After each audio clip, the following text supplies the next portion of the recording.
এক্সক্যালিবার, marlin said, marlin বললেন এটা হলো এক্সক্যালিবার, এটা হলো সেই ন্যায়ের তরোয়াল। আন্ডারলাইন করতে হবে তরোয়ালটার নাম কি, এক্সক্যালিবার। এক্সক্যালিবার হচ্ছে ন্যায়ের তরোয়াল, মানে যেটাকে তুমি শুধুমাত্র ন্যায় বিচারের উদ্দেশ্যে বা ন্যায় প্রতিষ্ঠা করার উদ্দেশ্যে তুমি ব্যবহার করতে পারো। Only an honest and fearless knight who protects the common people can possess this sword, যেটাই মাত্র বলা হবে। আন্ডারলাইন করবি, একমাত্র একজন অনেস্ট বা একজন সৎ এবং ফিয়ারলেস, একজন নির্ভীক যোদ্ধা, হু প্রোটেক্টস দ্য কমন পিপল, যিনি সাধারণ মানুষকে কি করতে পারবেন, প্রোটেক্ট করতে চাইবেন, ন্যায় প্রতিষ্ঠা করতে চাইবেন, ক্যান পজেস দিস সোর্ড, তিনি একমাত্র এই সোর্ড বা এই তরোয়ালটাকে প্রোটেক্ট করতে বা পজেস করতে পারবেন, মানে অধিকৃত বস্তু হিসাবে ব্যবহার করতে পারবেন। নিজের বেনিফিটের জন্য ব্যবহার করা যাবে না, জনগণের বা সাধারণের বেনিফিটের জন্য তরোয়ালটাকে মেন কথা ব্যবহার করতে হবে। King Arthur accepted the enchanted sword, king Arthur তিনি সেই এনচ্যান্টেড বা জাদু তরোয়াল বলতে পারি, সেরকম টাইপের মন্ত্রপুত তরোয়াল যেটাই বলিস, সেটাকে অ্যাকসেপ্ট করলেন। ফ্রম দ্য মিস্টিরিয়াস হ্যান্ড, ওই রহস্যজনক হাতের থেকে, ভগবান জানে কার হাত সেটা তো আর জানা যায় না, কিন্তু ব্যাপারটা হচ্ছে ওই রহস্যজনক হাতের থেকে তিনি কি করলেন, তরোয়ালটাকে অ্যাকসেপ্ট করলেন। Appearing from the depths of the lake, একদম লেক বা জলাশয়ের একেবারে সেই গভীর থেকে উঠেছিল, একদম সরোবরের গভীর থেকে উঠেছিল সেই হাতটা, যে হাতটার কথা আমরা ইউনিট 2-তে পড়েছি। তো সেইখান থেকে তিনি কি করলেন, তরোয়ালটাকে অ্যাকসেপ্ট করলেন।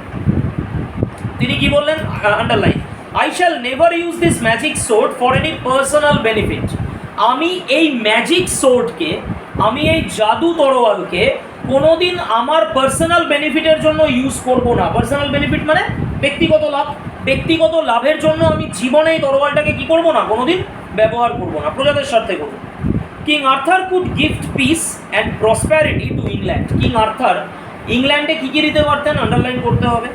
তিনি প্রথমে দিলেন হচ্ছেন পিস, শান্তি, এবং প্রসপারিটি বা উন্নতি, যেটা অ্যাকচুয়ালি সব থেকে বেশি সাধারণ মানুষরা কী করছিল, মিস করছিল। সেই দুটো জিনিস তিনি ইংল্যান্ডে প্রথম দিলেন, একটা হচ্ছে পিস, শান্তি, আর একটা হচ্ছে প্রসপারিটি বা উন্নয়ন বা উন্নতি, যেটা বলি। The greedy barons were unhappy with King Arthur, greedy barons, লোভী যে সমস্ত অভিজাতরা রয়েছে, তারা কিং আর্থারের প্রতি ভীষণ কী ছিল, ক্ষুব্ধ ছিল, অত্যন্ত রেগে ছিল। কেন, because he was gentle and just. Underline, greedy ব্যারনদের সঙ্গে কিং আর্থারের প্রিন্সিপাল বা মাইন্ডসেট মিলবে না।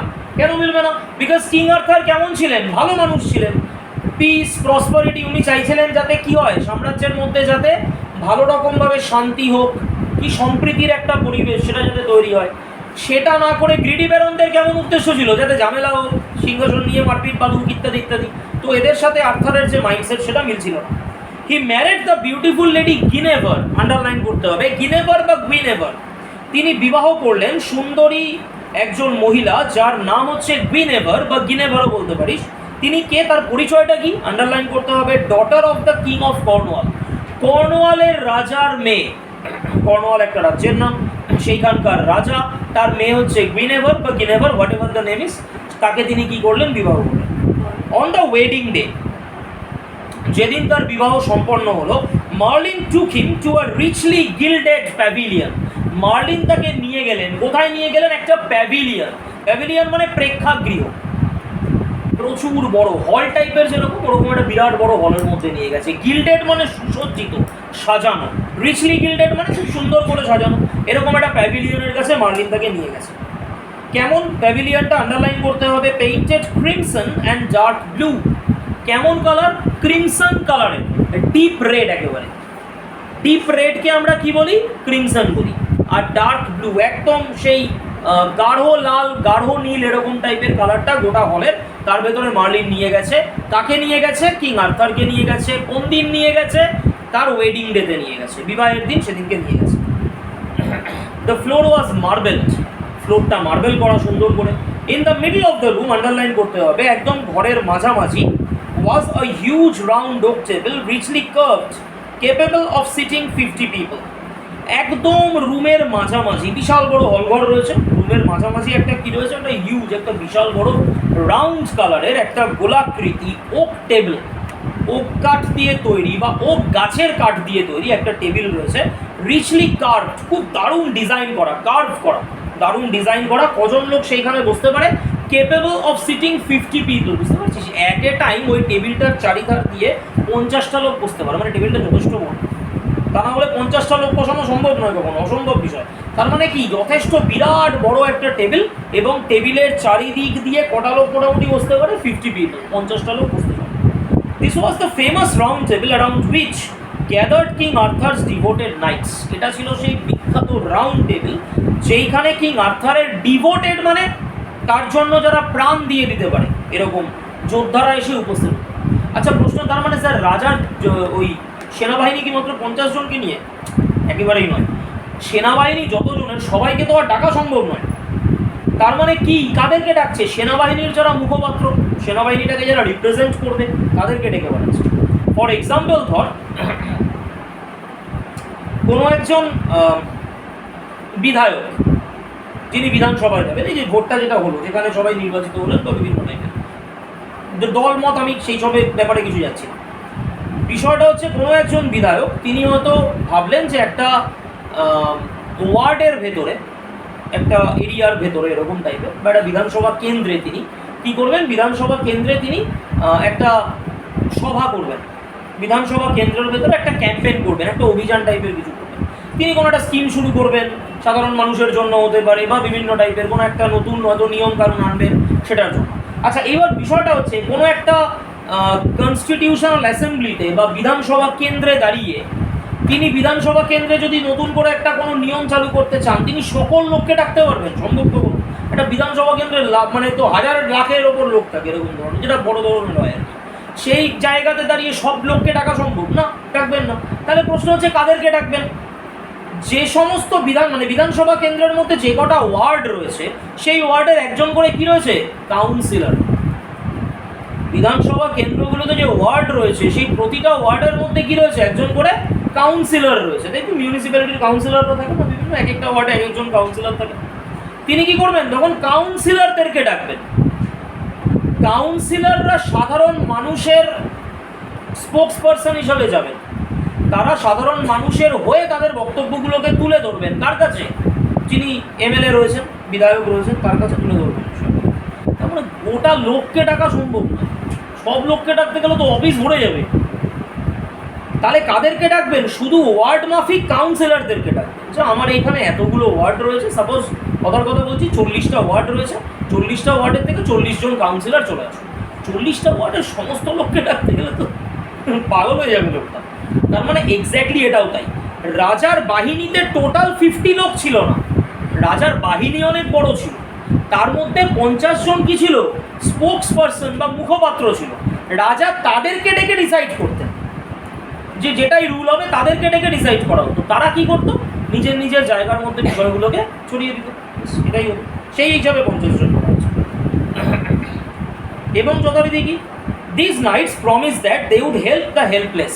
আন্ডারলাইন করতে হবে, এই নাইটসরা, এই যোদ্ধারা প্রমিস করলো, কি প্রমিস করলো, they would help the helpless. যারা অসহায় ব্যক্তি এরা তাদের পাশে দাঁড়াবে, তাদেরকে সাহায্য করবে। Be gentle to the weak, যে সমস্ত লোকজন দুর্বল, বয়স্ক মানুষ হতে পারে, শিশুরা হতে পারে, তাদের প্রতি জেন্টল বা ভদ্র আচরণ করবে।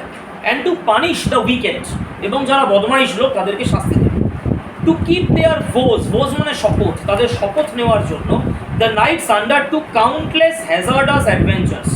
এই নাইটসরা বা এই যোদ্ধারা, আন্ডারলাইন করতে হবে, undertook countless hazardous adventure.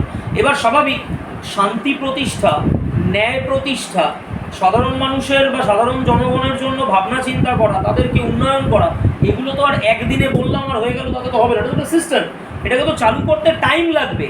তাহলে যদি টাইম লাগে তাহলে এই ক্ষেত্রে কি, হ্যাজার্ডাস অ্যাডভেঞ্চার। এবার দেখ, ভালো কিছু তৈরি করতে গেলে বাধা আসবেই, এটা জীবনের বাস্তব ঘটনা। ভালো কিছু তৈরি করতে গেলে বাধা লাইফে আসবেই। কারা বাধা দেবে? খারাপরা। ভালো কিছু তৈরি করতে গেলে কারা বাধা দেবে? খারাপরা বাধা দেবে।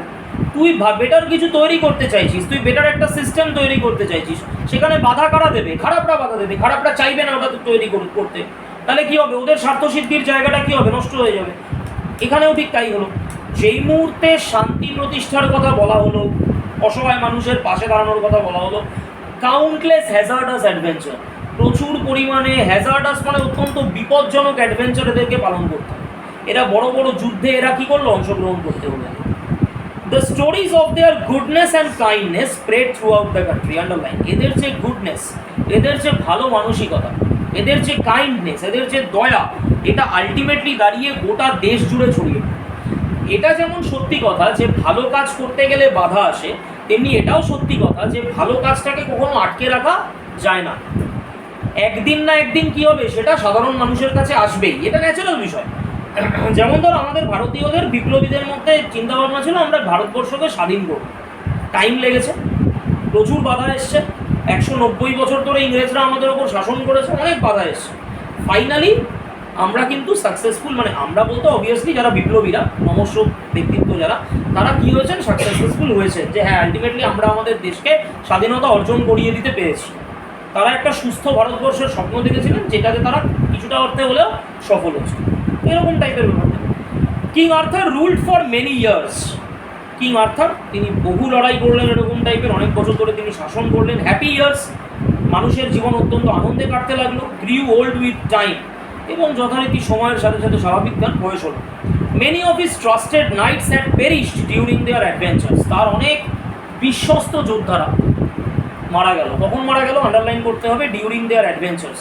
অ্যাডভেঞ্চার করতে গিয়ে, অ্যাডভেঞ্চার মানে এই যে লড়াই, যুদ্ধ ইত্যাদি ইত্যাদিতে করতে গিয়ে বলিদান হবেই, বলিদান থাকবেই।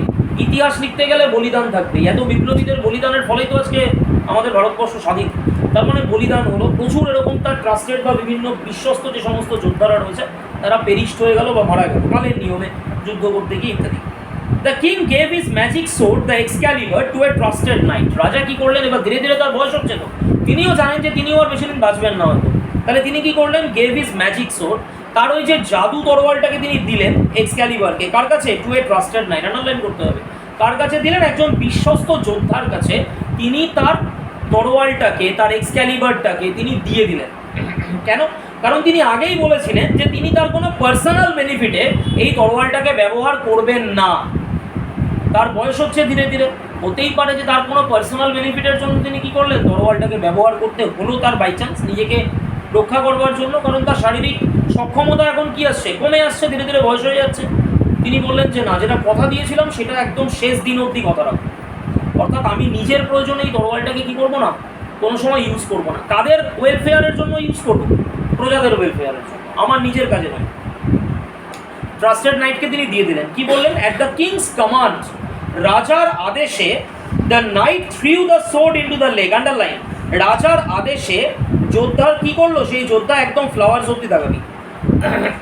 রাজার আদেশে দ্য নাইট, সেই যোদ্ধা, threw the sword into the leg, একদম তরোয়ালটাকে নিয়ে সেই যে সরোবর রয়েছে, সেই জলাশয় রয়েছে, তার মধ্যে গিয়ে ফেলে দিয়ে আসলো। Amid the plain of the sweet smelling flower, চারিদিকে কি সুন্দর সুগন্ধযুক্ত ফুল রয়েছে, ফুলের মধ্যিখানে সেই জলাশয় বা তরবারি গিয়ে ওখানে ফেলে দিয়ে আসলো, ওখানে তরবারিটা গিয়ে ফেলে দিয়ে আসলো। Beautiful arm arose from the lake, একটা সুন্দর হাত উঠে এলো, ওই হাতটা যেটা এমেরাল্ডস, রুবিজ পড়া ছিল, গোল্ডেন ব্রেসলেট পড়া ছিল ইত্যাদি, হাতটা আবার উঠে এলো। গট দ্য সোর্ড, তরোয়ালটাকে ধরলো, and disappeared into the green depths of water. Disappear করে গেল, অদৃশ্য হয়ে গেল। কোথায় অদৃশ্য হলো, green depths of water. Green মানে সবুজ, ডেপথ মানে গভীরতা, তার মানে সবুজ গভীরতায় অদৃশ্য হয়ে গেল। স্যার সবুজ কেন, জলাশয়ের নিচের দিকে ম্যাক্সিমাম জায়গাতে থাকে শ্যাওলা জাতীয় উদ্ভিদ। শ্যাওলা জাতীয় উদ্ভিদের যে কালারটা সেটা রিফ্লেক্ট হয় কিসের ওপরে, জলের ওপরে, দ্যাটস ওয়াই ওটা কাইন্ড অফ সবুজ। The night came back and told the king what had happened. তো যোদ্ধা আবার ফিরে এলো, ফিরে এসে রাজাকে এক্স্যাক্টলি বললো কী কী হয়েছে। রাজাকে কি মানে রাজাকে যেটা বললো, রাজা কি ওই শুনেই কী বুঝতে পারবেন ঠিক বলছে না ভুল বলছে, বিকজ রাজা তো জানেন যে জলাশয়ের থেকে হাত উঠবে, সেটা তরোয়ালটাকে ধরবে, উনি তো প্রসিডিওরটা জানেন, বিকজ উনি তো ওইভাবে নিয়েছেন তরোয়ালটা। নাইট এসে গোটা ঘটনাটা বললো রাজাকে। কিং আর্থার স্মাইল, রাজা হাসলেন, ওই কারণেই হাসলেন। কেন, কারণ তিনি জানেন যে নাইট তার সাথে কি করেনি, বেইমানি করেনি। নাইট সঠিক জায়গাতে গিয়ে তরোয়ালটাকে ফেলে এসছে, এটার সম্বন্ধে রাজা কি হলেন, আশ্বস্ত হলেন। He instructed his people to put him on a barge. Underline, তিনি তার লোকজনকে বললেন আমাকে একটা ভেলার ওপরে ভাসিয়ে দাও। বার্জ মানে হচ্ছে ভেলা, একটা ভেলার ওপরে আমাকে কি করো, ভাসিয়ে দাও।